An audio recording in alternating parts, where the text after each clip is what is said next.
Hello, guys. Welcome back to Lunatic Astrology. And we're talking today about the moon, beautiful, big, full Capricorn moon conjunct Pluto that can bring unexpected success and big revelations of things that are hidden or secretive or unseen until the light of that moon brings a revelation. But mostly I love this part of it that has to do with succeeding and getting some kind of unexpected outcome in the couple of weeks that follow based on seeds you would have planted or would have planted back in January. So when we had the January 2nd new moon in Capricorn, we're going to go ahead and talk about this unexpected success in your life using the all signs whole sign system. I'm a Hellenistic Western tropical astrologer. Yeah, and my name is Lori Lothian, if you didn't know. So before we get going, a few notes to file. Don't forget to like my channel, subscribe if you like, hit that bell for notifications. It really does help my channel grow. And it means that when I put something out, you know about it right away. And that really helps you also stay in touch with me. And if you want to be more intimately in touch with me off this platform, consider signing up for my Cosmic Moonshine weekly forecast newsletter, content you won't see anywhere else, a swig of weekly astrology forecast news every Sunday in your inbox. And when you do that, you get an automatic discount code for 30% off any reading with me, which nobody else gets anywhere, just my newsletter subscribers. And right now there's about 1,100 of them. And it's a one-time use and you can pass it on to a friend. Secondly, I also have right now, if you sign up, you get all signs videos, 12 videos, 60 minutes each for every single rising sun and moon sign forecast for 2022. And there's still half a year left. And that's a free gift. It used to be for sale for $47. I'm using it as an ethical bribe to get you to sign up for my newsletter so that should I ever leave this platform or this platform leaves me, we're still in touch. All right, let's get rolling. So this is an interesting moon, and I'm going to talk about it for the collective. And then if you don't like the stuff for the collective, don't worry. We will be moving to the all signs portion. And listen for your rising sign because it's always the most accurate. People always ask me, why is my rising sign the most accurate? Because it represents the moment you came into the earth or the planet. This moment of birth. The sun is the same for everybody for 30 days and for 2.5 days. But no, the rising sign and degree is yours alone. Well, unless your twin came out almost exactly the same time. So listen for that. And then sun and moon can be useful add-ons. Okay. So about the collective. So here's the thing. It is intense. I mean, I could easily call this intense, unexpected success or intense secrets revealed or intense breakthrough energy, because not only is there Pluto conjunct this moon and the first actual aspect the moon will make after the fullness of the moon, which is happening on Capricorn degree of 24 degrees. Oh my gosh, my brain. Sorry, I'm looking at my moon chart on the back end here because I've been doing lots of different videos. It'll happen, oh yes, at 21 degrees of Capricorn. Not only is that happening on July the 13th, the day of the moon, at roughly 2:30 in the afternoon Eastern Standard Time or daily time, but it's also happening at the tip of a kite. That moon is at a tip of a kite formation, and it's on a star called Pavo or Peacock, which is a very powerful star as well. And just because it's on that star and because it's also engendered in the middle of a kite, I think this is an incredibly powerful moon. The unexpected part is that it is in a trine to Uranus. So let me show you what I'm looking at, because if you're astrology geeky, like me, this is the kind of thing that you want to know about, right? And there we have it. And you can see what I'm talking about. That is a kite. There's more than one kite here. The moon is involved in this tip of this kite, as you can see. And the thing about this particular kite, and there's also a mystic rectangle in here. It's a very interesting sky. But the kite is being formed by the moon at the tip of the kite and the sun on the handhold of the kite, conjunct Mercury under the beams of the sun. Mercury is past the sun, so he's invisible in our sky. He won't be visible until the end of July. So there's secrets and things that backroom things that Mercury's doing. He'll go into the heart of the sun on the 16th of July and come out. And then sometime at the end of the month, you'll get some kind of information or news from that powwow from the sun. But in the meantime, we do have Mercury sitting here and he's quiet. He's quiet in a mute sign. Water signs are quiet or mute signs, and he's under the beams of the sun. So even though I'm talking about secrets revealed and knowledge revealed and information coming out, it may take up to 2 to 3 weeks after the moon for the full reveal to show its hand, because Mercury, the messenger delivering the news, is kind of invisible right now, but it may mean that people in power, sun, kings, queens, leaders, are in the middle of investigating or researching or understanding or suppressing information for all we know. And something could pop once the Cazimi is over. Sure, after the 16th of July, I would expect between the 16th of July and the end of the month, some intense information, divulging news stuff. So also I put Ceres in here because she is an asteroid that I think is important. She can be about fruitfulness, prosperity, and abundance. She's about the harvest, right? About cornucopia energy as well. And, this could be, the moon is reflecting the light of Ceres and reflecting the light of Mercury and reflecting the light of the sun. There could be some kind of information that's being suppressed about food supply, unfortunately, but that's it. Or things to do with foodborne illnesses, which is one of Ceres' wheelhouses. Let's keep going and talk about the rest of the kite because it's interesting to me. And if it's not interesting to you, the all signs portion is coming, but you can see that the south node of fate and the north node are in a relationship here to each other. They're always opposite each other, but it is the south node forming one crossbar handle of the kite with Neptune and the goddess of collaboration and partnership and agreements and fidelity and oaths and, sticking with something that you've agreed to, Juno, the wife of Jupiter. So there's something about what kind of, in your own life, potentially, what kind of agreements, oaths, partnerships may be involved as an unexpected source of success during the couple of weeks that follow this kite. And as well, Neptune, what kind of high, noble, spiritual, transcendent, Neptune retrograde, deep inner wisdom and enlightenment-y vibes, or fantasial, spiritual stuff could be coming into your world from this moon, because don't forget, even though it's a Capricorn, grounded, earthy moon conjunct intense Pluto, there is still this Neptune contact. And indeed, Neptune and Pluto are in a sextile to each other. So Pluto is what's hidden and what's underneath the surface, or is powerful. And Neptune is what's transcendent, what's fantastical, what's not of this world, really. So it's quite magical what could be going on with this moon. Now, the moon in Capricorn is typically considered in detriment because the moon is not in its home sign. So it's exiled from Cancer. So she's not comfortable in Capricorn, but that's where she is. So we'll deal with the fact that she's got her very down to earth, Saturnian discipline, focus, energy going on here. And it's ruled by Saturn. And I didn't put Saturn in here, but I will add that because the moon's ruler is Saturn, and Saturn is in a shrine to Venus. And that's so lovely because it brings an extra element of positivity to this moon. And the star Peacock itself, I didn't mean to stop the share. The star Peacock itself is actually full of positive energy on its own, Pavo the Peacock. So I bet you guys can see the chart. I can't. There we go. So you can see that the ruler of this full moon in Capricorn conjunct big god Pluto, power, regeneration, transformation, secrets revealed, and the full moon shining a big light on something that's hidden. You can see that there's Saturn, the ruler of the lunation, in a flowing trine to Venus. Now, this is lovely energy because if you go back to January 2nd and really go back and think about your life and just think about January 2nd, add 2 weeks, what Capricorn seeds were you planting back then? Well, that new moon was happening in Capricorn, and Venus was co-present retrograding in Capricorn, and that lunation was actually trining Uranus as it is again today. So back in January, the new moon in Capricorn was going into a connection to something sudden, exciting, and exhilarating. It's also the archetype of freedom and rebellion and rule breaking, invention.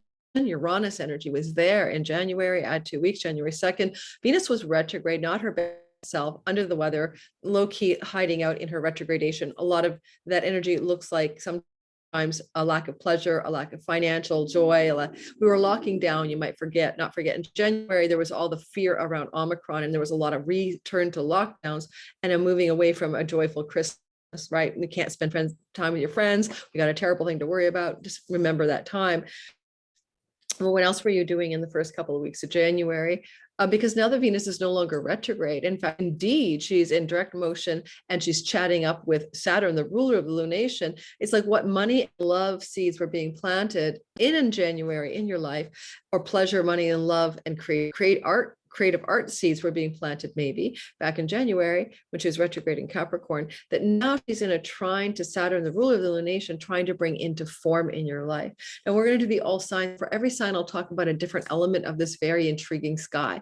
I mean, it is a really an interesting time, because we also have an involvement with the North Node of Fate and the South Node of Fate, because the North Node is conjunct Uranus, which is trine the lunation, and then there's a sextile from the South Node to the lunation.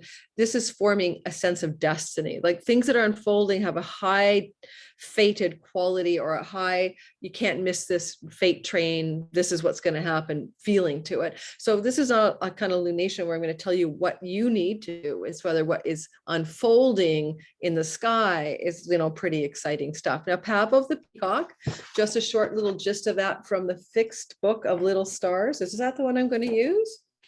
I can't remember. She had Peacock in here, or was it my other book? Rah, she says.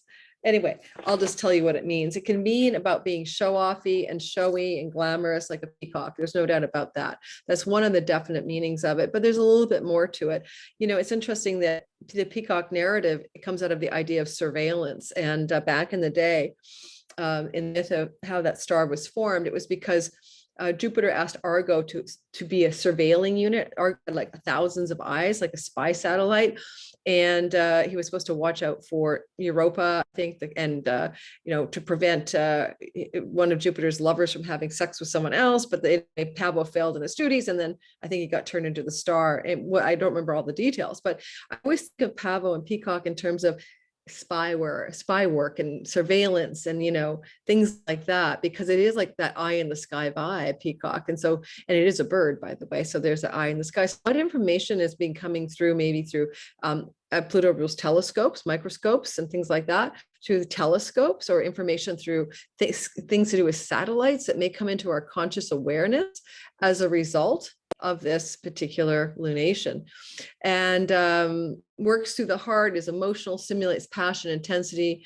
And I'm just reading off the canned software on my thing by Roderick Kidston about being and looking fabulous. But keep in mind, there's that element that I think has to do with surveillance and information from eyes in the sky, and that eyes in the sky can be satellites or telescopes. So it wouldn't be surprising for the collective if we had that kind of, oh my God, information coming out. Now, lastly, but not leastly, I think I'm going to make another comment about our pandemic.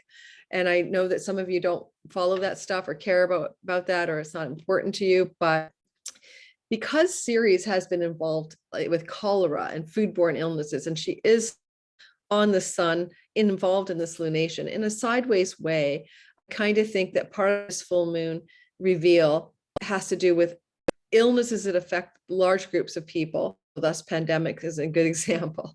And what is being revealed around things with a pandemic, whether it's about vaccine safety, whether it's about public policy formation, whether it's about big pharma and how they've been involved in the back end of setting up agendas for the public health sector that may not have any relevance to real public health.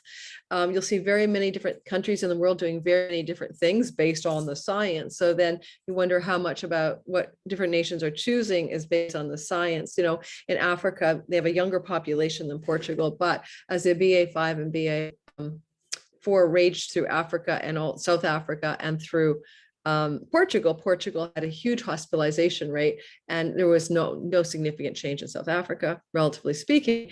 And you could say, well, it is because of the age differences. But on the other hand, Portugal has a vaccination rates of boosters and double boosters and triple boosters that's at top of all the vaccinations in all of Europe. And there's very hardly anyone vaccinated in South Africa. Now, I am not a conspiracy theorist. I'm just going to point things out because I feel that this pandemic may give us a reveal of some kind regarding something that the public, the moon, right, may be quite on top of. Like, there may not be, there may be a disclosure, but it may also be something that was dug up or investigated. Pluto under the earth energy dug up Capricorn. And, at the same time, Jupiter's on Salacia, which is like gossip and news. That's an asteroid, being disseminated, expanded, brought forth. Just some thoughts, okay? And the sun is on the asteroid Lilith at the time of the lunation, which is kind of the demonized and disqualified feminine, but by the patriarchal lore and all of that. But I think it's anything that gets demonized and disqualified in our highly polarized society that we are all living through. And even the South Node is on Persephone, the queen of the underworld. So what secrets are coming from the underworld that we need to know? One good piece of news is that there is the asteroid Abundantia sitting with Mercury in the sky on this lunation. Of course, it's with the sun, but Mercury is reflecting the light of the things across the way, hypothetically. So the sun and Mercury are really close to Abundantia, the asteroid for abundance. So there is some kind of sense that each of us could experience some kind of prosperity boon in our unexpected success stories that revolve around this moon. Lastly, I think this is more or less a good moon, but it's an intense moon. It's a very fated moon. There are circumstances unfolding in the collective and in each of our lives that we feel like we're, in hindsight, completely destined. And we may look at it from the lens of had no control over it. You know what I mean? That could be a vibe that in hindsight is 2020. For the United States of America, the rising sign for the United States, which is Sagittarius, is not involved in this nation at all. But its descendant is where Venus is sitting on, not exactly, but she's there trining Saturn. So the lunation lord, Saturn, could be bringing some news to the United States around some kind of financial stability or some kind of agreement, harmony, peace. In other words, especially with Venus pretty close to the US descendant and this lunation involving Pluto, the god of death, and that includes war and bombs and things that explode and hurt people.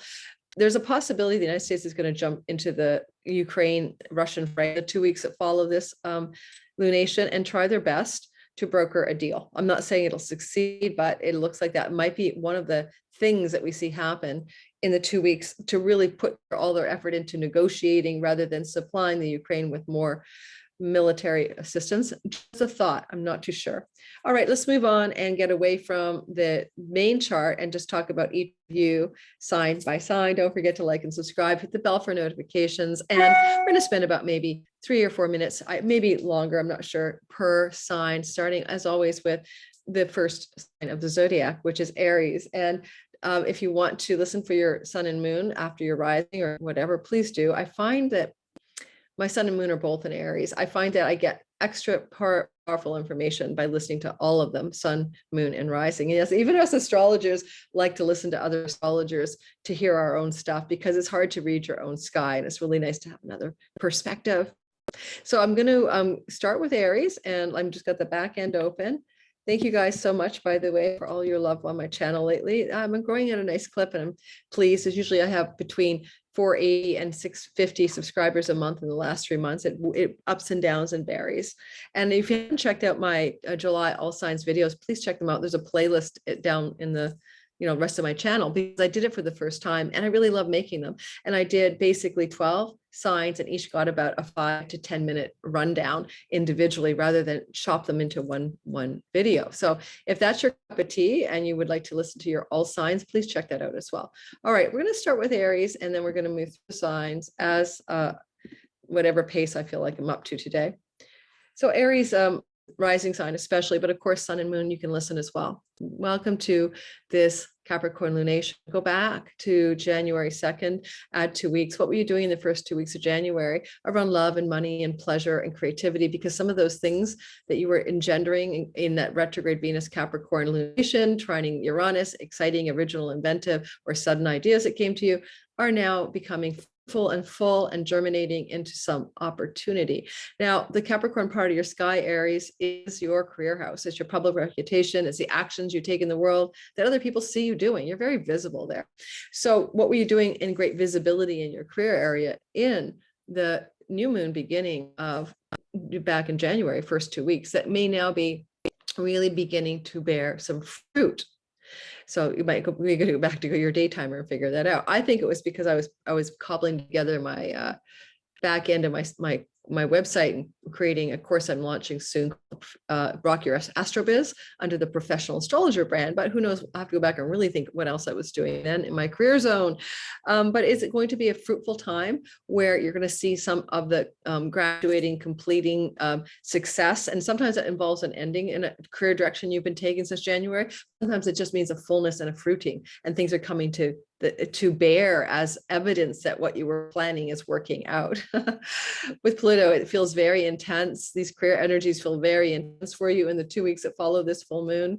So just don't expect to be like chill about it. But we have Pavo, the show off, the peacock, up there with this lunation. So are you like strutting your stuff? I mean, am I doing like my best YouTube video ever? I don't know. But are you feeling like you're in the public eye, strutting your stuff, kind of being a little glitzy and show offy? And if so, that's just totally great. You're driven and you're going for it, and you're up at the top of the sky with this moon in the career story. And it's a success point because that's where the kite is pointing, some kind of career success. Now, unexpected success because of the trine from our sudden or dramatic success coming from that trine from Uranus in your second house of income. Now, this can mean that you're doing something in your work and you think, oh, so maybe I'll make a bit of money at it. And next thing you know, you're really making a lot of money.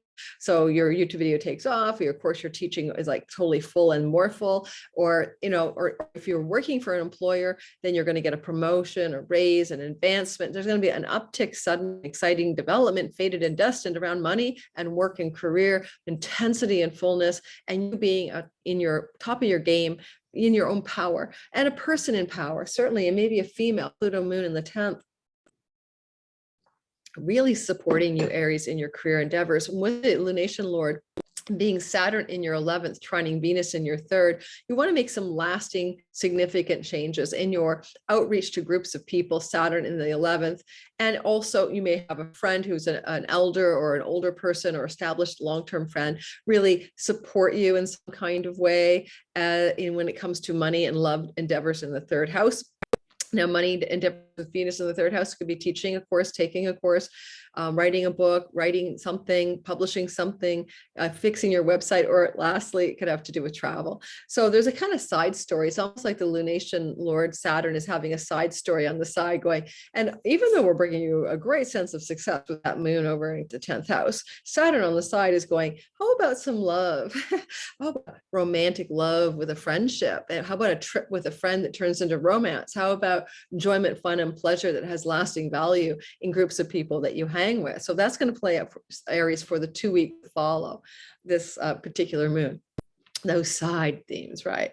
And I do like the fact that that kite is activating a little energy from Juno, the goddess of commitment, with Neptune, dreams and fantasies, your dream connection, your dream commitment. You could form a strong alliance, a strong partnership, a very destined partnership, a very fated partnership in the 2 weeks that follow this lunation that may have to do with your career, because Juno is sextiling the moon in the 10th house. So you may partner up with somebody in a career direction that's going to be really positive for you in the 2 weeks that follow this moon. Anything else I want to say about this for you?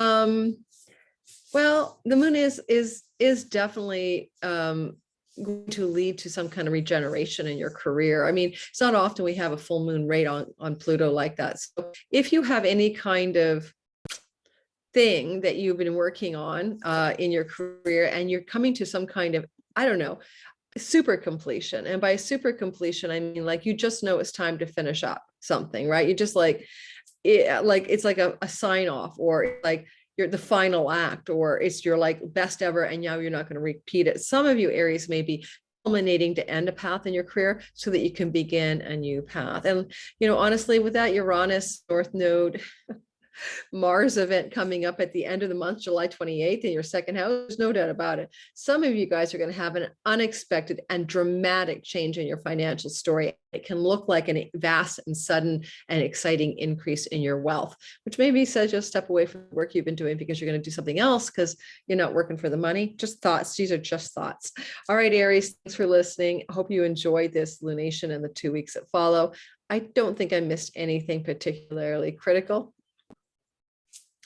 Taurus, sun, moon, rising sign. The moon is shining brightly in your 9th house. Please go back All right, to January 2nd, add 2 weeks. Because what were you doing in ninth house developments to do with higher education, foreign lands and travel, book publishing, and things to do with courts or legal affairs, visas, travel, did I say foreign lands? Those are some ninth house themes. Its deeper meaning is, it's kind of like, what's the meaning of your life? You know, like, where are you coming from in terms of understanding God, truth, reality, and wisdom? There's a lot of spiritual meaning here as the house of God. So go back to January and those 2 weeks. What were you doing there as that new moon set this full moon into motion? And Venus was retrograde there. You might have felt frustrated a little bit about getting real enjoyment out of your education, for instance, or real pleasure out of that trip you were on. But now that Venus is direct and she's involved in a sidebar story with this lunation, it's a different matter. I'll get to the sidebar in a minute, but also reminding you that this is a lunation on Pavo, the Peacock star, that gives you a chance to either be bright and shiny and show off in your higher education zone, or in your spiritual community, or in your church, or in your court case or something. But it also can mean that there's a sense of what is surveilling up there, what is being watched over, and who is watching, because we do have the potential for some secret reveals with this Pluto moon, in the sense that the ninth house is kind of like sometimes the behind the scenes house. You know, it's often where you find the governance and the bureaucracy behind the governing powers, the actual head, the leaders and heads of state in the 10th. So what kind of back behind the scene things could be going on in the ninth house that Pluto moon will reveal as an unexpected reveal in the 2 weeks that follow? I like that word, reveal, disclosed. Okay. It's positive though, for the most part. So the revelation serves you. And, you know, this is in Vedic astrology, house of the father. So could your father reveal a secret? Could a secret about your father be revealed? That kind of thing. With the lunation being ruled by Saturn in your 10th, who's now traveling through your 10th house, and in this trine to Venus in your second, this little side story suggests some kind of accomplishment financially in work or career, getting a better job, getting a raise, getting a promotion, solidifying something in work, maybe a commitment from the boss, getting past a time of uncertainty, and really sticking the landing around money flow, cash flow, work, career, and all of that. So that kind of flows out around this lunation and is tempered by the lunation itself. You could also find that Neptune Juno combination, which is in your 11th house of good spirit, the house of your larger social groups and friendship networks, could bring a partnering energy with a group member friendship person. It could really support you in things to do with ninth house stories, you know, with travel plans to a foreign land, with your spiritual beliefs, with your attempts to succeed in a higher educational setting. A contract, an agreement coming through the 11th fairy godmother house could even just be a really lucky contract for your book publishing deal, a tip to get in touch with an agent. Money luck is like kind of pennies from heaven. And great gains can come in your 11th house, Taurus. So maybe a financial boon here, because we certainly have Venus in the second house of money, and she's talking to Saturn in a trine. What kind of, through social networks, will you be able to secure some earnings or money success in the couple of weeks that follow this full moon? Anything else to let you know about?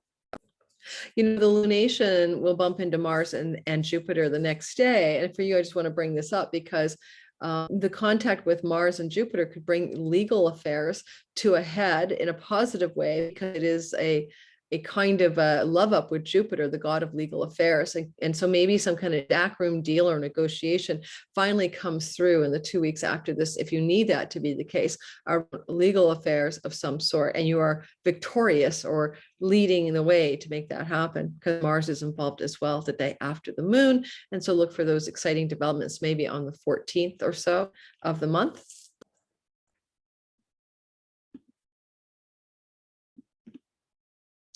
Moving forward to Gemini, sun, moon, and rising sign. Well, Gemini people, you have this energy of the big, bright full moon, super moon at that on fixed star Pavo, shining brightly and really beautifully, right, in your Capricorn 8th house of money that doesn't belong to you.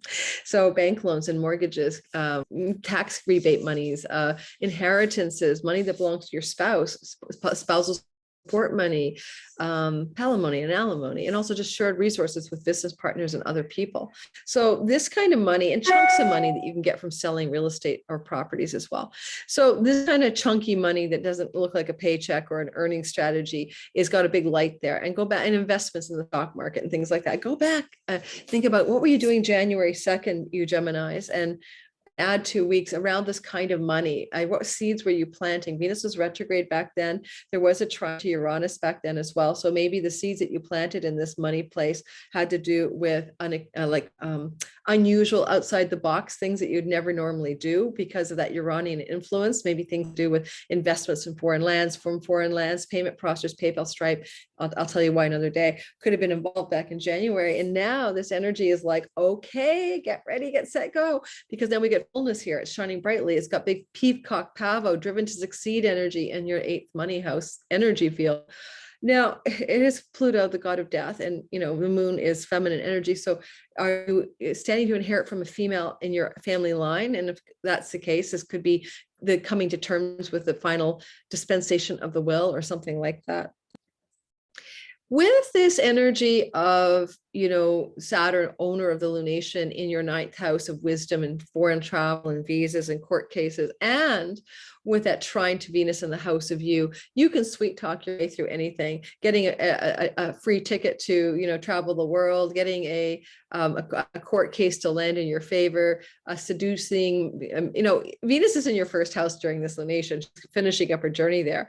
And you're going to find you're just very charismatic, persuasive, likable, and more beautiful than you normally are. And in that trine to Saturn is also a potential you could begin a significant relationship with somebody, if you're single, that comes from another culture, land, or ethnicity or background or whatever, born there, and also maybe older than you. But if a love story starts for you guys with Venus in your 1st house, it's really a blessed energy, and you'll really benefit from that new romance. It could be a really positive new love story to percolate for you in the week or two around this moon, which, to remind you, is July the 13th. All right.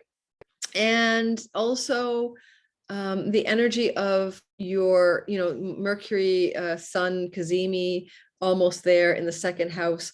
For a lot of you, there's a lot going on with the money axis. So, Mercury's going into the heart of the sun a few days after this lunation to get some divine instruction. It'll take him about to the end of the month of July before he's visible again. But you can expect some kind of new directions in your finances for sure with that Cazimi. And then with the full moon in the 8th house, there's going to be new money sources, new money, ways of making money, new money developments, positive, because Ceres, the goddess of harvest and fruitfulness, is sitting with this Mercury Sun energy in your 2nd house. So long-term story about this moon is all about you improving maybe sudden success in your money story.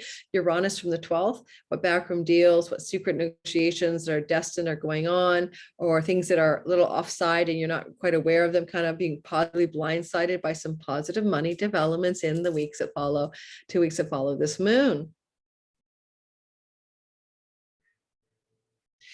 And you may get some support from a friend, because the day after the full moon, Jupiter, the moon, will make a beautiful sextile to Jupiter, and it could be a lucky break or opportunity through somebody in your larger social networks and friendship circles. That is all tying into this theme of abundance or fruitfulness or financial gain. Okay.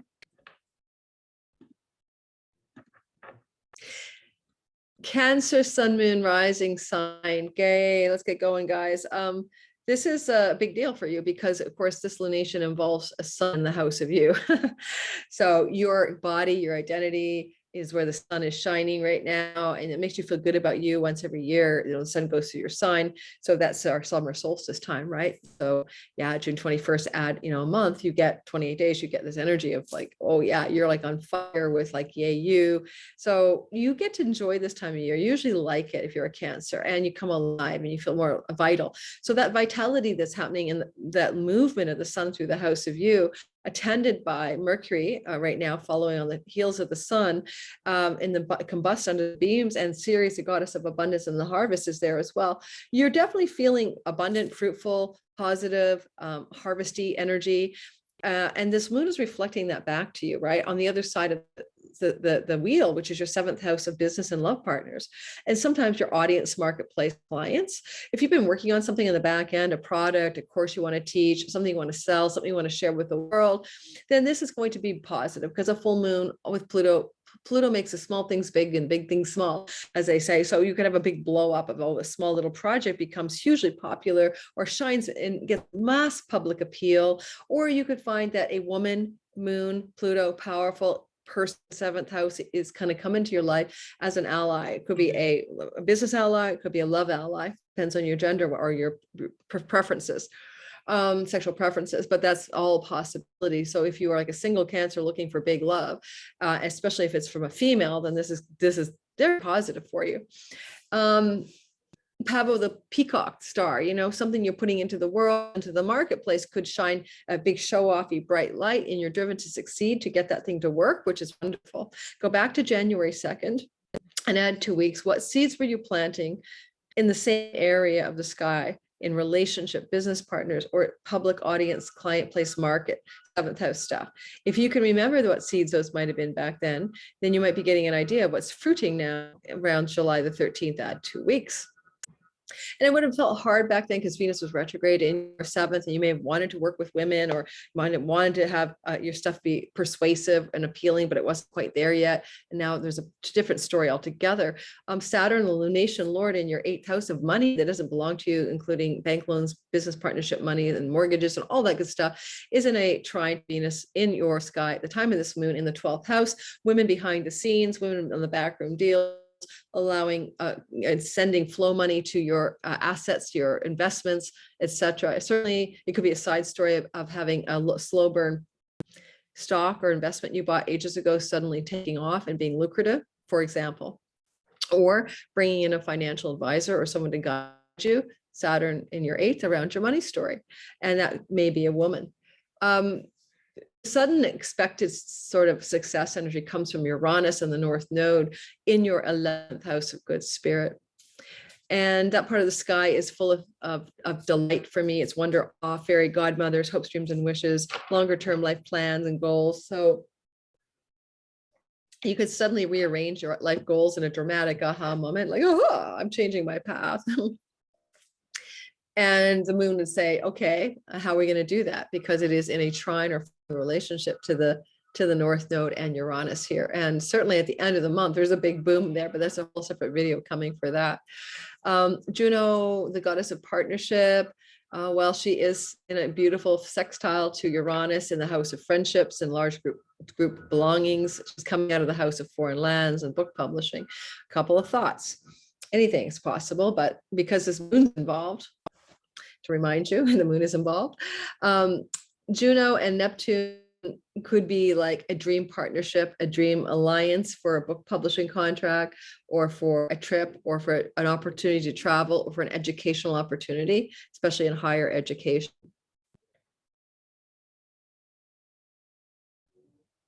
And you could expect the day after the full moon a bit of luck in your career, a bit of a boom, as there's an engagement from the moon moving into alignment with the energy of Jupiter. So there's that. So that could bring you a little pop. And the next day, a career, lucky career financial break, or just a lucky career break, one way or the other. Oh, they wouldn't let me go forward. My software stopping. There we go. Leo, sun, moon, rising. So Leo, fiery you. This is a very off-center full moon for you. It's in aversion to your ascendant. It's 180 degrees, called an inconjunct or quincunx in modern astrology. So it's very subtle, relatively speaking, in terms of how much shock and awe you might feel from it. But it is in the house of your health routines and your work protocols and work life and the workspace if you have colleagues and you work with other people. And so go back to January 2nd and what was going on there at 2 weeks, because now it's coming to full fruiting energy. It's livening up here for you, some bright light. And you could have some reveals here, coworkers, people in the workspace revealing something that was hidden from your view. And, I don't always talk about for every sign, but there's something about that sixth house because it's offside of you and you may not see it directly, where you could have some revelations here for sure. Like a colleague dispenses secret information to you, or or there's a big sudden revealing of something that was hidden about your health, and now you see it clearly, and it's like, you know, you've got a bead on it, the full light of the moon there.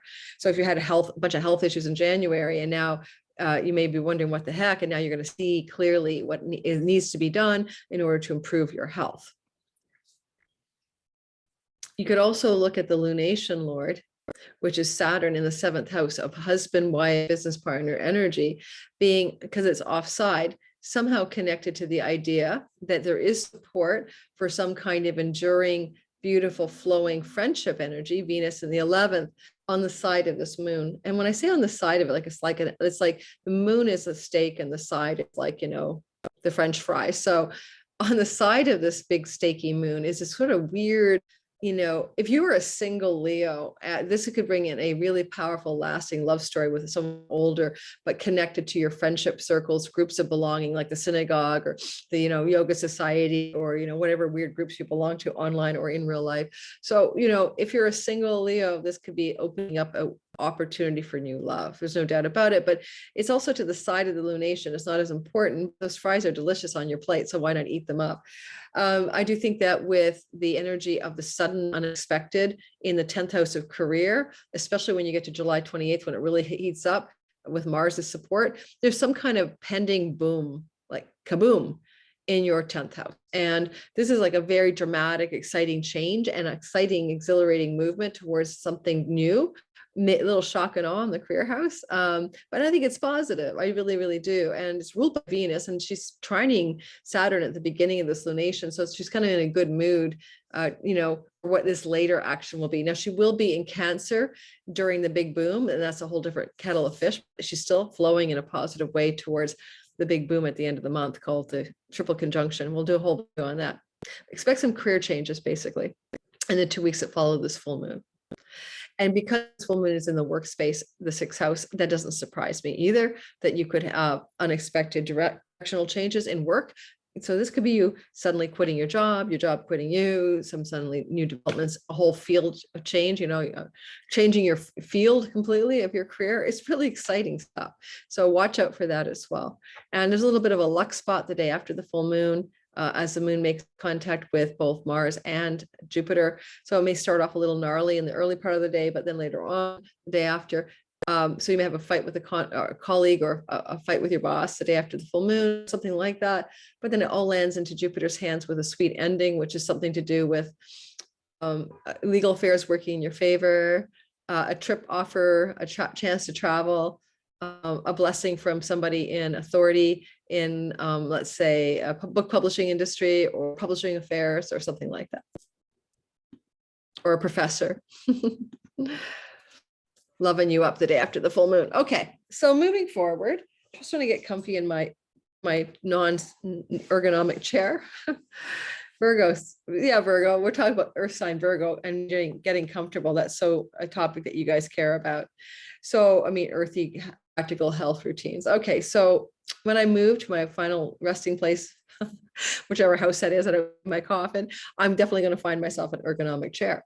Let's move on. Virgo, sun, Virgo, moon, and rising. So the full moon is shining in your natal 5th house. Now, the 5th house is your romance house.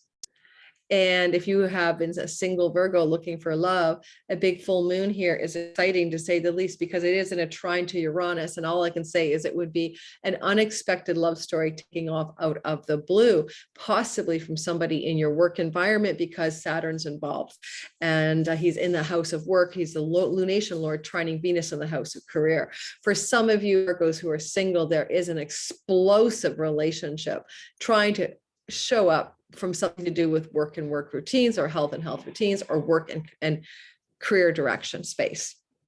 Now, this could also be a blow up ending, as far as I know, because maybe that's the full moon as completion of that story. But it's either a dramatic beginning or completion, fullness, as in, you know, there's been an attraction, but now it becomes real, you know. I would say as well that this energy can play out in terms of your creativity. If you're a Virgo who's an artist or painter or singer or songwriter or anything like musician, this is intense energy beautiful energy. Pavo, the star, Peacock is there. You know, what kind of driven to succeed, show offy energy in the house of the muse is activating in a top of a success kite for you. So for the creatives who are Virgo rising, especially, this is a very powerful time. Now be cautious. And we go back to the first 2 weeks of January. If you're working on a creative project, it could be really coming to fullness now and success, and sudden success. And watch out though for pregnancy here, because a full moon in the fifth house, you know, moon, lunation mama, can bring an unexpected or unwanted pregnancy. So be very careful, Virgo rising in particular, for that. And with the, you know, Uranus element, it's definitely out of the blue. You didn't see it coming. You know, oh God, what do you mean I didn't have sex at all? How'd I get pregnant? Or I was on like 3 different forms of birth control. This is impossible. That's all I can say. The ninth house has to do with the childbearing and the pregnancy in Vedic astrology, and that's where this sudden shock and awe comes from, right? The Uranus North Node. So it's all very fated and destined if you are unexpectedly pregnant, or if your partner, Virgo, is unexpectedly pregnant, okay? Children, getting rid of your child, getting them to move out of the house, death of child, Pluto. For some of you, if you have children close to home or in the home, this is a very powerful energy around your children. Maybe they are going to leave home. Maybe they've got some powerful news they want to share with you, or they're going to reveal a secret, right? Because Moon, Pluto, tell mom a secret, you know, kind of vibe. And it'll be like, oh my God, I had no idea you were gay, or that you're in the wrong body and you're a different gender, or I didn't know, it had a clue that you were, you know, this or that, you know, talking to your dad when I thought you guys had a falling out. So there's big reveals that your children can make, Virgo, in this time if you have them. Certainly in the 2 weeks that follow, the seeds of those secrets revealed would have been happening in January. So you may have had a wind of something, but not got the actual evidence, for example.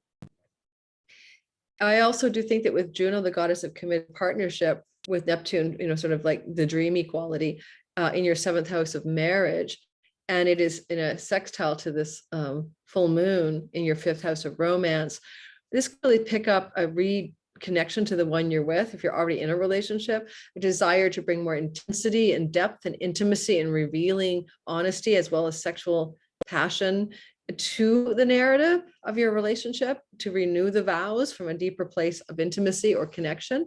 And if you're single, this does suggest possibly a dream partner coming in because of Juno, Neptune in the 7th and that explosive quality. Or lastly, you have an explosion with a flirtatious relationship connected to your work, and you recommit to the one you're with. I mean, there's so many variations of this one, Virgos, that, you know, it's all about, for you, romance, love, intensity around workplace stuff.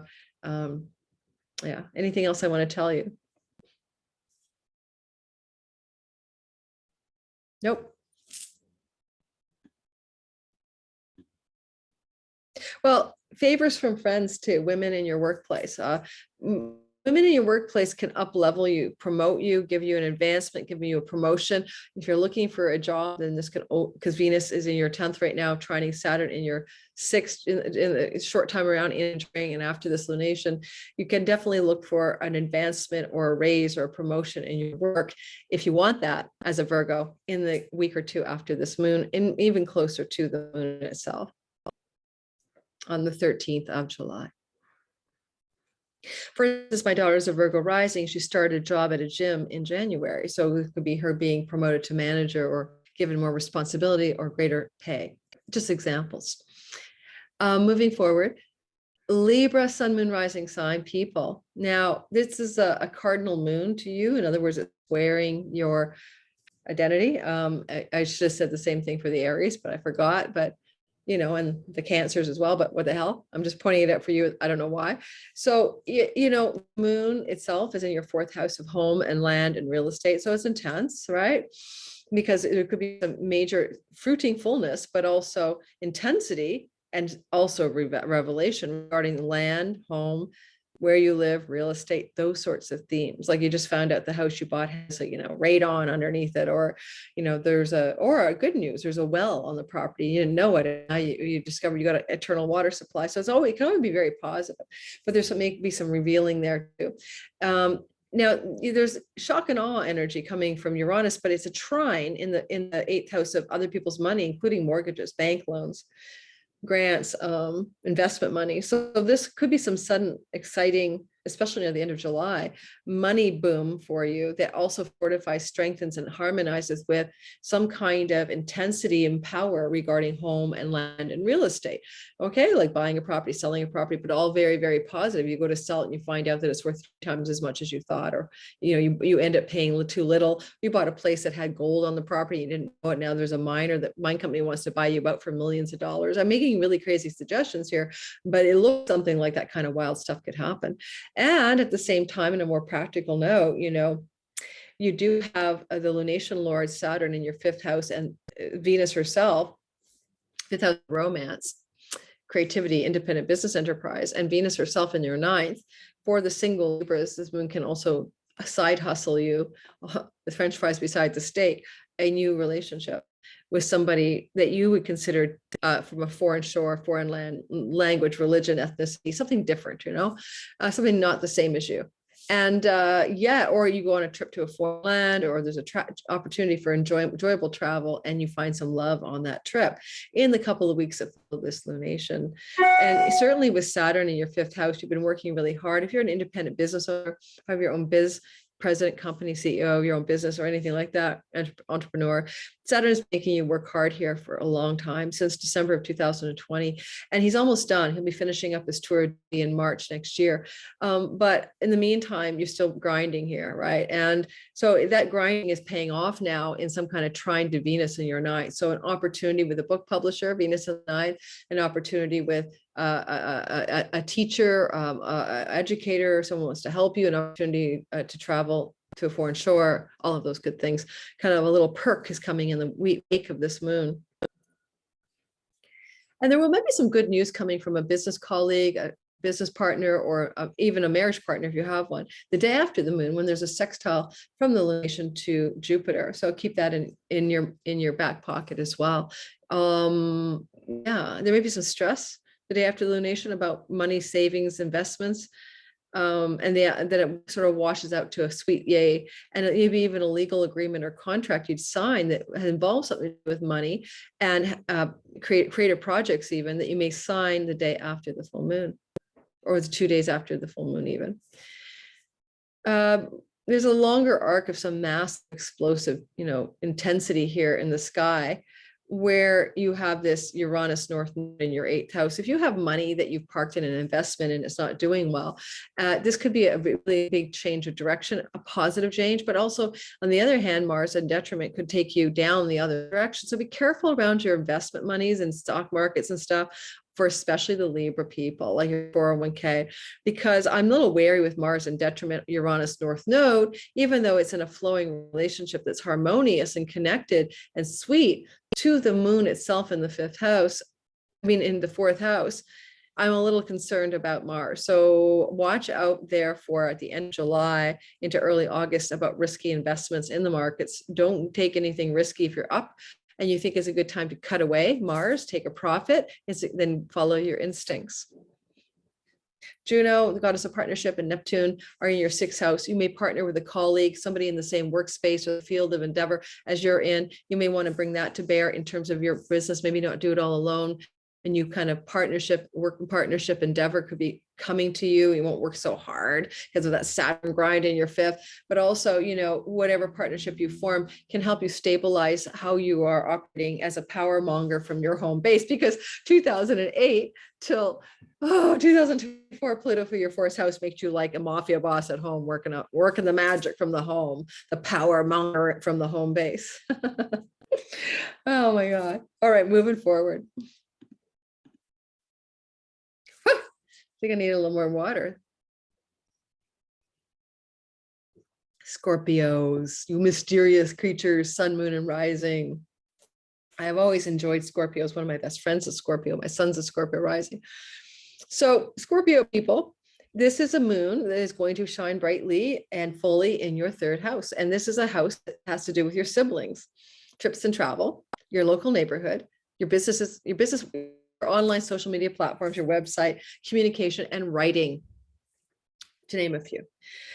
So with this energy of the full moon, go back first to January 2nd, remind yourself what were you doing in the first 2 weeks of January that may be relevant to this fullness here now? So were you writing a book and now you're going to finish it? Were you taking a trip somewhere in January? Now you're going to go back in there and it's going to be more full. Were you thinking of moving to a new neighborhood? Because maybe you will now do that in the 2 weeks that follow this lunation, especially if your IC is in the third house. But for some Scorpios, that might be true. Especially for Scorpio rising. But there's also the sense of something culminating in a very busy cadent house here. Like this is your work routine, your daily routines. I commute to work every day, especially commuting. This is the thing I do. This is my grindy, everyday, very busy work day life or something. So there's some fullness here. It could be very positive because the unexpected, surprising energy, yay, is coming off of Uranus, the god of sudden change, in your marriage house. So maybe it's about your marriage partner or your business partner suddenly divulging or revealing some exciting new development in their lives that will influence your third house experiences. So learning things as well, because we learn skills-based learning that we can put to practical use in that third house. So I don't know what your partner could be like shock and awing you with, especially at the end of the month, but it does look like your partner could come into some kind of information or activity, Mars, Uranus, North Node, that gives you a shock and awe vibe. If you're a single, of course, that isn't relevant to you. So it could be a business partnership, a client bringing you this little shock and awe, and also reveal, right? Because Pluto is about secrets. Now it is the house of your extended family, ancestors, cousins, siblings. So who knows, maybe you get some information or news from some of those extended family members that is a bit like, oh my gosh, shock and awe, I had no idea. That just shocks the bejesus out of me. But it's a good shock because it's a trine shock and it will fortify and strengthen you and offer opportunities as well. But again, a lot of that shock is coming off other people, not you. So, it's not up to you. It's like coming at you from out there, your client, your audience, your business partner, your marriage partner. The lunation lord is Saturn, and he's been questing his way through your fourth house of real estate, making real estate home and things at home kind of hard, but you've been perseverant, enduring, and persistent and disciplined. Been mastering things at home. Maybe you've mastered a few skills. I had a big sourdough bread during the pandemic, but anyway, he's getting ready to leave in the month of March next year, but he's still there. And if you wanted to sell a home or buy a home, it's been difficult because Saturn here is like, I want to stay here. He's fixed and he's sturdy and he doesn't want to move. He's immobile. He's an edifice of stone, and he's been going through your house of real estate. I know a Scorpio rising, my son, and 2 or 3 different real estate offers have come through for the place that they own, the building, and it hasn't gone through. They haven't got a quorum to sell the whole building to a developer. And most people want out because it needs a wretchedly amount of fixing up. So I do like this for that kind of narrative turning around, things to do with what you're doing at home or the buying and selling of property. This is going to turn around for you, Scorpio rising, especially with sun and moon to some extent. Particularly, just let me say, if your sun and moon or rising is anywhere around 20 to 25 degrees of the sign of Scorpio. And that's because Saturn will be trining Venus. And there's French fries on the side of the steak of this lunation, but you could have some good real estate news or money and land and money and real estate news coming through, and opportunities to get a great mortgage, reduce your mortgage, get an investor, buy some land, sell some land, get a great deal, something like that. Look for that July 13th and maybe within the week after of the full moon itself.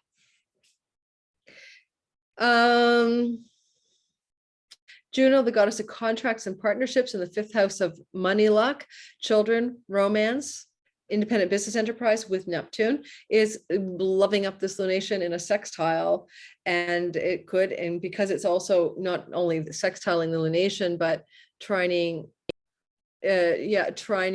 Mercury and the sun in your 9th house, which is legal affairs.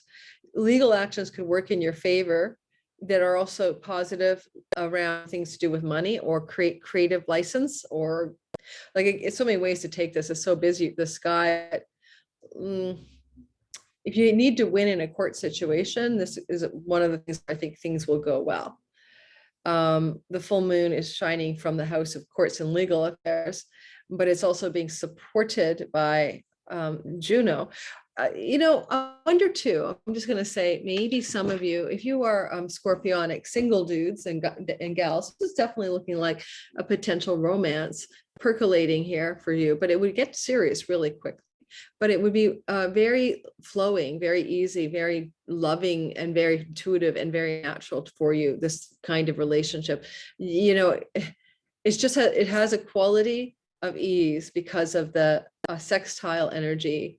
And the South Node is moving through, last thing for Scorpios, the South Node has been moving through the house of you, right, since the beginning of this new cycle of eclipses, but really since January 18th through to next July. And you're having to divest of your identity and reform it, you know, find out who you really are and focus more on other people, including the one you're with, if you're married, or focus more on the idea of marriage and partnership.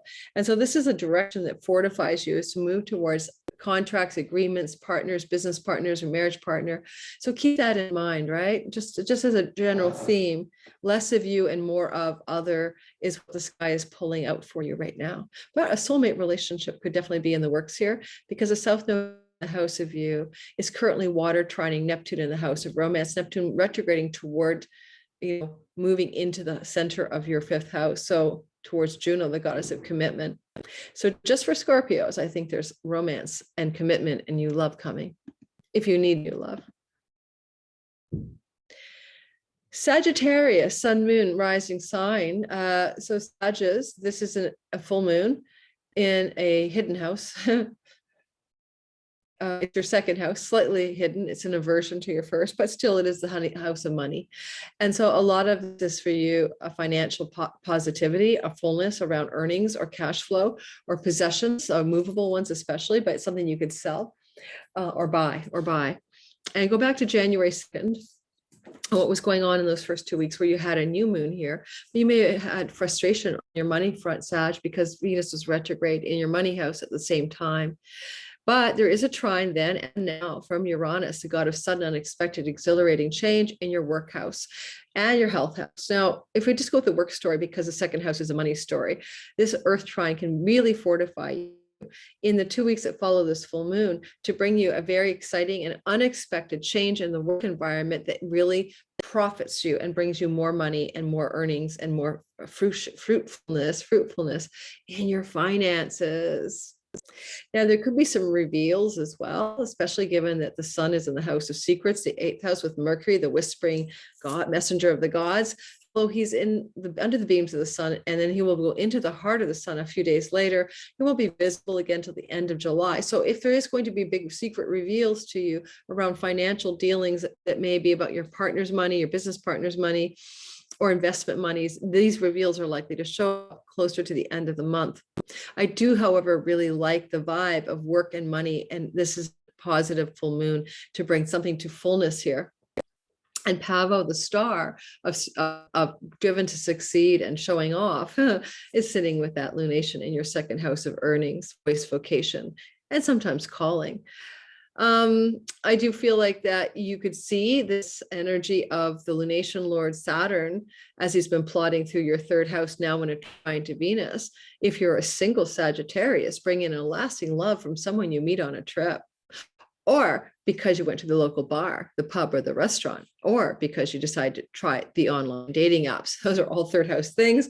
And Saturn would be a lasting love trining Venus in the 7th house of commitment. If you're already in a relationship, you'll fortify that one and you'll bring it into more serious commitment. This is a French fries on the side of the steak of the lunation, maybe taking a trip with the one you love that really seals the deal and allows the relationship to deepen.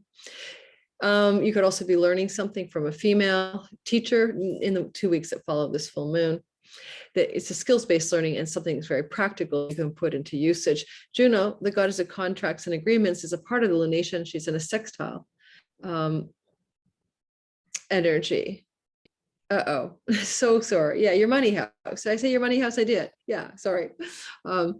She's in a sextile energy to your money house. So partnering with somebody else, agreeing with somebody else, taking a collaborative effort, somebody in your home, or something to do with real estate. So this also can look like all this looks like to be a career opportunity of some sort that could allow you to have a profitable home change, a change of home. Does the company want to move you?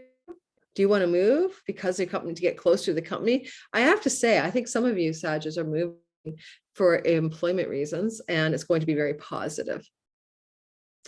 But anyway, so, but you'll be making agreements either with somebody in the home environment or to do with agreements that affect your home environment. And I wouldn't be surprised if that doesn't involve, for some of you Sag risings, especially, a move, especially your rising sign is between 20 and 28 degrees of Sag, because I'm really looking at that being just a hot spot regarding that Neptune, Jupiter at 21 and 25 of your fourth house in Pisces. All right, let's keep rolling. We're going to keep moving on. Oh, one more thing, Sag. A little lucky bonus points on the game board, money luck or love luck the day after the full moon. Just a little perk, just a little perk. It could be also winning a lottery ticket, winning a game, placing a bet at a horse race, getting a jackpot at a casino. Just a little perk of powerful money luck the day after this full moon. Capricorn, sun, moon, and rising sign. So I always tell you guys have had Pluto going through the house for you since 2008, finishing up fully in 2024, I think February. So this is a deeply transformative time, a decade and more of going through this journey, 14 years of you redefining yourself over and over again and really trying to power up from a deep place of who you are. And this is a moon that's in that part of your sky. It has to do with that process you've been undergoing for years now. And it's shining a bright fullness in the house of you on Peacock, the show off star, and the driven to succeed. I'm going to say it's a peaking out of some powerful, authentic, integral success for many Capricorn risings, especially if your rising sign is between 20 and 29 degrees of Capricorn, but it's for all Capricorn risings. Going back to January 2nd, what seeds were you planting in the house of you and things that are important to you that are now coming to fruitfulness, completion, and fruition? The surprise, sudden, unexpected success will be coming from the fifth house, because Uranus North Node energy is in a beautiful flowing relationship called an Earth trine to this full moon in the house of you. And Venus was retrograde in January.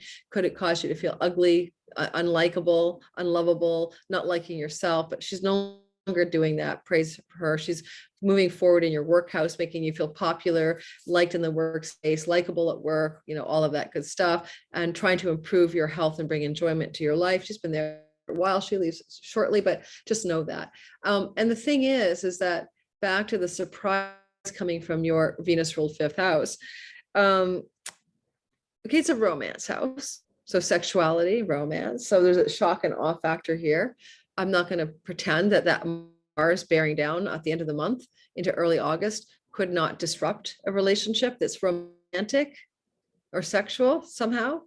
But it is also a money luck house and speculation, especially gaming, all of that. And bang on, this moon is like in a trine to that money luck house. So there's definitely some prosperity that could happen around that moon or the week or two after for you, an unexpected bonus. It's when Mars gets there at the end of the month, around the end of July, the first week of August, that I'm a little more wary, where things could be feeling harsher because Mars is in detriment, where you're like a female or a relationship or a romance suddenly cuts out on you, or one of your children.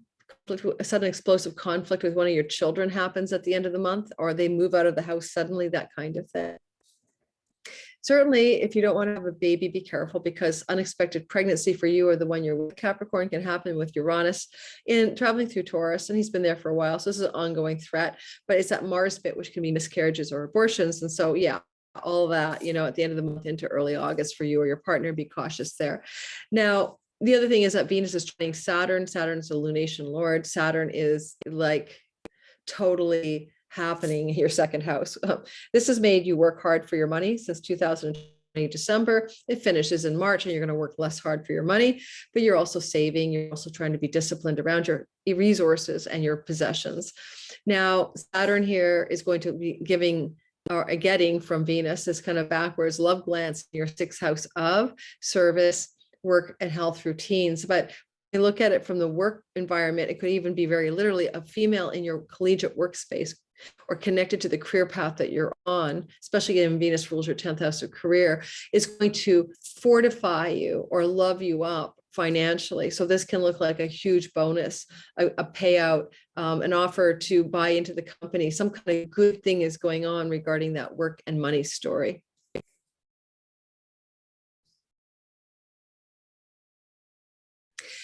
And and Juno, the goddess of partnership, with Neptune, the god of dreamy quality, fantasy, and illusion, but nonetheless, this is in your third house of trips and travel, and Juno is in a sextile to the moon in your house of you. And then Juno and Neptune are also having a conversation with Mercury and the sun in the house of business and marriage partner. So a trip with the marriage partner, a trip with the business partner, making contracts and deals with people on trips, learning something that you really want to learn that's quite enjoyable for you and mystical even, could be going on the side of this lunation story. You know, Mercury is going into the heart of the sun. I'll tell you a separate video in your house of marriage. If you are married, Mercury is under the beams right now. That means your partner will not be forthcoming and will not disclose the truth to you right now, your business or marriage partner. And then Mercury goes into the heart of the sun on the 16th, and then he's completely swallowed up by the sun. And then he comes out the other end. And by the end of the month into early August, he's visible. It's that time I expect in the wake of this moon, because this moon is reflecting the light of the marriage house, that you're going to have a reveal from your marriage partner if you're married, or your business partner if you have a business partner. It may not be shocking to you, but it may just be that it's finally you're hearing from the horse's mouth, so to speak. Okay, so pay attention to that, Capricorn, because if it's tied in with that disruption in the sexuality house, it'd be like your marriage partner says, I'm gay. Your marriage partner says, I'm impotent. Your marriage partner says, I'm not interested in sex with you anymore. Things like that. But it's all flowing. So on the other hand, it's all good, because now the truth is out and you can work with the truth, and what is not hidden from you and now seen can be operated on successfully. Otherwise, if you don't know what's really happening, you can't fix it, or you can't work around it, or you can't move through it, right?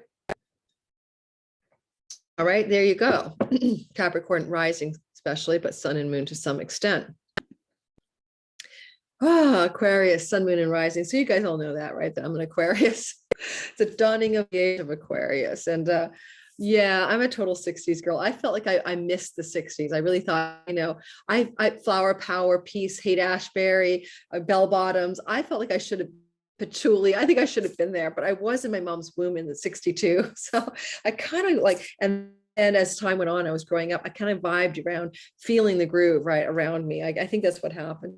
So my Aquarius people, we are having an experience of the moon shining brightly in our 12th house. Well, guess what? We can't see the 12th house. We can hardly see the 12th house because it's in aversion to our first house, 30 degrees away. So it's often our subconscious, our dreams at night. Yes, someone's like, why do you always say that? Because that's what the house is got. You've got dreams at night, meditations, spirituality, spiritual liberation, the full Monty. God, I'm having a hot flash. The whole thing, like waking up from the dream, waking up from the illusion. And a full moon here, go back to January 2nd. What was percolating in your chart at that time that may be fruiting now? Because you may have had some seeds of spiritual revelation, insight, or stopping an addiction or self-defeating habit or pattern. Okay, because sometimes we have those things going on too in the 12th house. And now there's a full moon here, and it may just be that your smoking just drops away. My wine like cools its own jets or something like that. So you won't believe who was calling me. Did you hear the phone ring? That was my daughter's partner. I'm just going to pause while I get back. Can't make this poop up, because he was calling me about what wine to bring to dinner tonight, because I'm having a steak dinner for him and my daughter. And of course, I'm telling you, Aquarius rising, that I keep working on my Wine Lover's Middle Way book, my Zen-like Wine Lover's Middle Way, so that I don't crave wine and I only desire it in equanimity. I mean, maybe I actually get over it already, So here's the deal. Sorry about the sounds that are binging in the background. I apologize. It's like you guys, we can find that this is a highly powerful transformational full moon because of that proximity to Pluto, because of Pavo, the peacock, the intensity, the drive to succeed is also involved. And I need to figure out how to do this next time where I don't have emails notifying on my screen. I apologize. And And I want to tell you guys, if we want to wake up from the illusion and have a spiritual awakening, this is one of the best moons I've ever seen. I've had a couple of spiritual awakenings, but I'm not all the way through the other side and in my life. And this can be a positive development in that regard. And the reason I say that is because there's a sextile from Neptune, the god of enlightenment. People who get enlightened have a Neptune transit. I've seen it over and over again. I've studied the charts of mystics, saints, and people, ordinary enlightened people. Anyway, and so there's a quality of enlightenment possible here. Now, the other element of this full moon in the 12th house is secrets are being revealed for sure, because like the 8th house, there's 12th house reveal secrets, things that are hidden from view, background deals, hidden enemies, you know. So what kind of story may come out, especially on mother or lunar stories, like your mother's line, that you are not consciously aware of? Some of us Aquarius may experience that sudden revelation around the mother story. Why sudden? Well, because Uranus is involved. Yeah, jolts of Uranian light are hitting us from the North Node, Uranus in the 4th house of the mother. Yes, the 4th house of the mother. So get ready for some deep reveals around your mother's line, the way your mother mothered you, your mother's secret stories for some of you Aquarians. Now, for real estate, however, hello us. This is positive because this is a jolty, exciting development, and it's going to get more intense at the end of the month into early August around real estate. Pluto is power and wealth in the 12th house, and money that doesn't come from your daily life, but often is sourced from larger places like barter and trade from foreign shores, or sometimes money that's legacy wealth or government money. So just keep that in mind, something to do with the full light, you know, potential money connection here as well. Now, the other thing is that, you know, the lunation lord, Saturn, has been going through our 1st house. We're Aquarians, so we don't necessarily mind that, right? Because he's our lord, the lord of our 1st, our number 1 top dog planet. And this has been a long transit since 2020. Have you not felt it? Well, we've been a little more tired. We've been more serious and sober, more isolated, more realistic, more determined, more perseverant, more slaving at things we are dedicated to than we normally are. But on the other hand, it's also very tiring sometimes. Saturn is not exactly play, and he's leaving here in March of next year. But he is the lunation lord, and he is a trine to Venus, and Venus is in the house of romance. So for some of us Aquarians who are single like me, there is romance in the air. But with Saturn, there's a quality of endurance, lasting love, solid romance, romance that goes the distance, romance you can count on, romance that has your back. That kind of thing. So keep that in mind. And it's pleasure and fun and joy and play, because this is moving through the 5th, that is going to open up for you in the first 2 weeks after. Leisure, more leisure. And I'm going on a trip.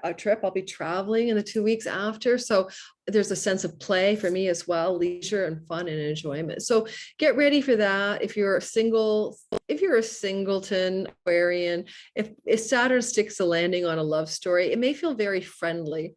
It's a trine, it's air to air. It may feel like very casual at some level, but it will be very able to go the distance. So don't dismiss it because it's not hot and heavy and super romantic at that level, because it may just be the exact medicine some of you Aquarians need. If you're already with somebody in a relationship, the full moon is reflecting light from the 7th house of marriage, and there's Mercury going into the heart of the sun, and he's combust at the time of the moon. So you could also say, if you're married, your marriage partner may tell you everything you need to hear or everything you need to know, but we'll be revealing to you what you need to know and what you need to hear in the wake of this big full moon. I don't think it's negative, by the way. If there's going to be a reveal coming here, I feel like it's going to be sweet nothings and stuff. I do feel that there's too much goodness going on between Venus and Saturn for your marriage partner to tell you something negative. In fact, it could be, oh, honey, I've got a surprise for you. I booked us at a spa,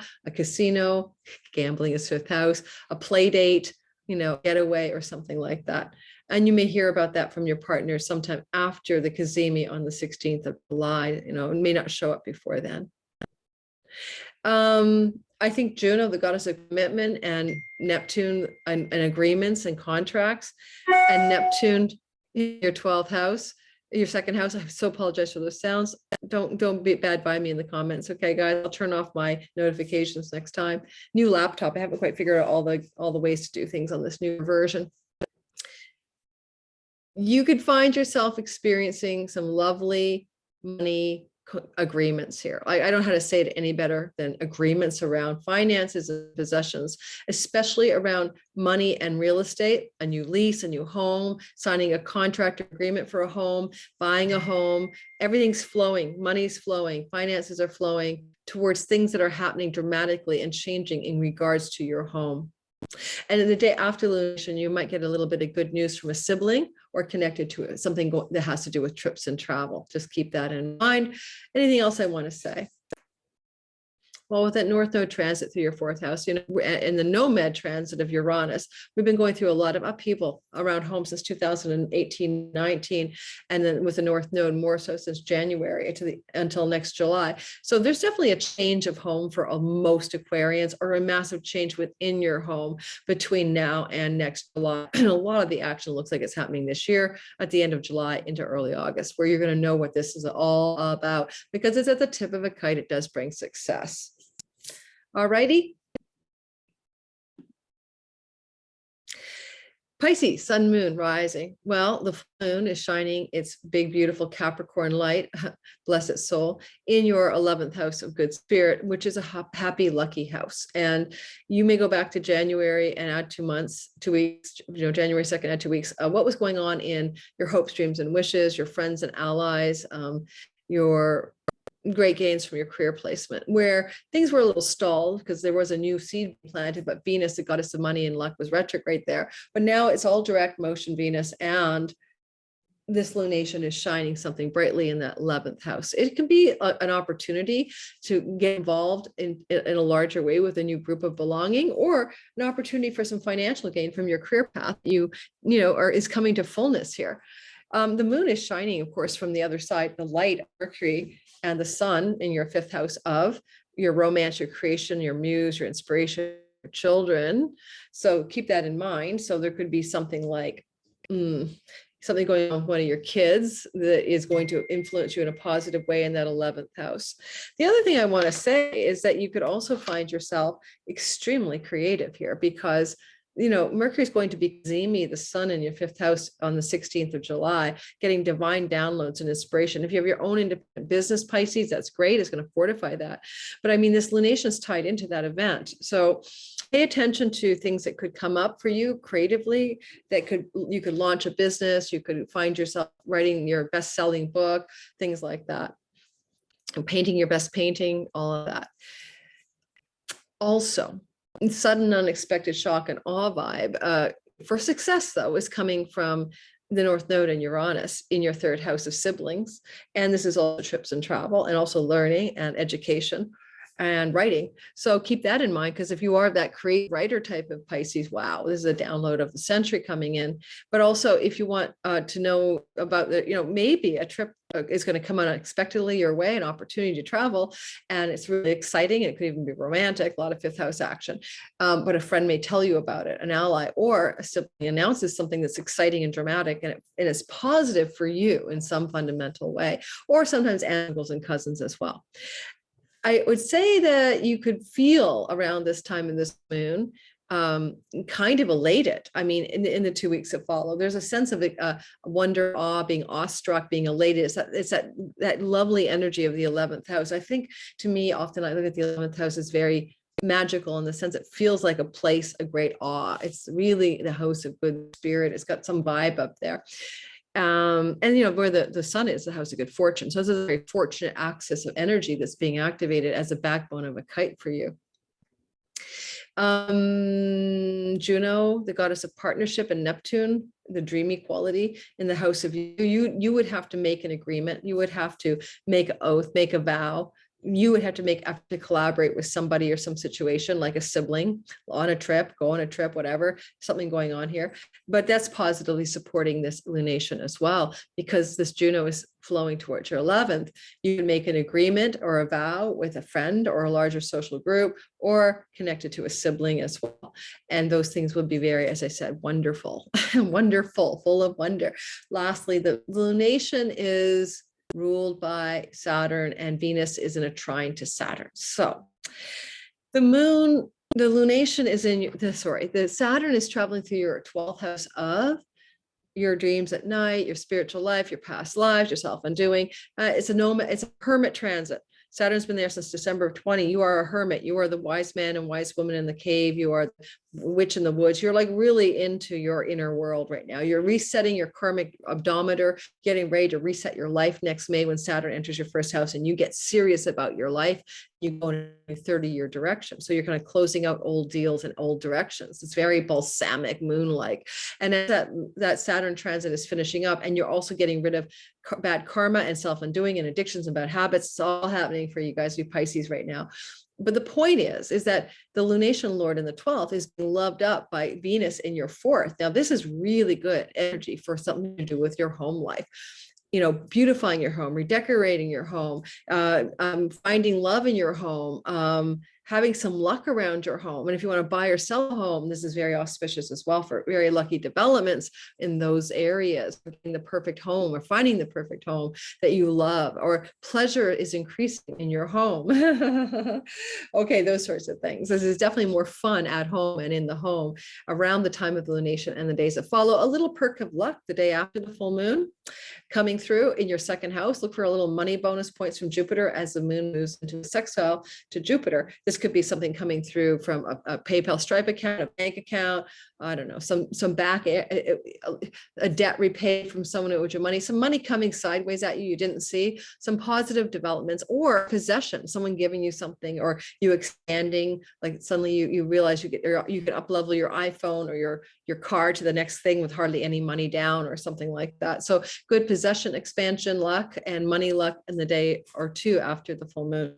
All righty, I think I covered everything. I don't want to make sure I didn't forget anything for you guys. I tend to kind of get energetically tired at the end of 12 sign, and then people think I don't give Pisces their full due, and I don't want to do that. Money luck. Okay, play the lottery, because you know the goddess of abundance and the harvest, the sun and Mercury, marketing, merchandising, they're all in your 5th house at the bottom of that kite that this lunation is. So for anybody of all the types right now, this is for you to buy a lottery ticket. Like just buy a lottery ticket with somebody else, because Juno, the goddess of partnership, is connected to the 5th house energy and to the lunation, right? They're all connected, right? Because it's that kite. And so it could just be doing a vision board, Neptune, and collaborating with someone in some kind of like lottery ticket or some kind of speculative endeavor, but you don't bet the house on it. Don't spend all your money on lottery tickets.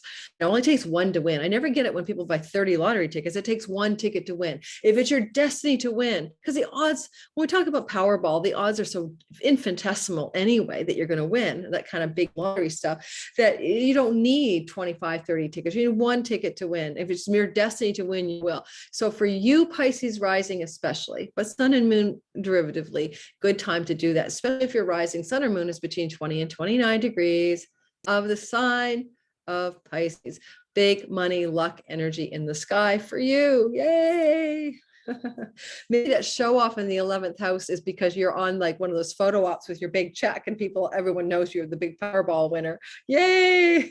My sister's a Pisces rising. I'm going to call her right away and say, let's buy the Powerball around the full moon. Okay. And she lives in the States. I live in Canada. Thanks for listening this long. Don't forget to like and subscribe. Check my description box for everything I've got going on. I'll be reteaching my Sky Reader course this fall. The date hasn't been set. We are just finishing up. We had a great time with more than 40 students. It was really fun, and I will make the course even better next time around, because I learned exactly what I didn't teach easily enough and how to make it simpler. And it was for beginner astrology learning. Be your own astrologer, time your best life. That's coming back. And Skyread, my course for professional astrologers to rock their astrobiz, is going to launch in the month of August. If you're an astrologer who hasn't got their business off the ground, doesn't know where to start, come join me. I've got some astrologers already signed up. It's going to be a lot of fun. I want to populate the world with successful astrologers. Thanks for listening, guys. I will see you on the next video, which will be about the Cazimi itself.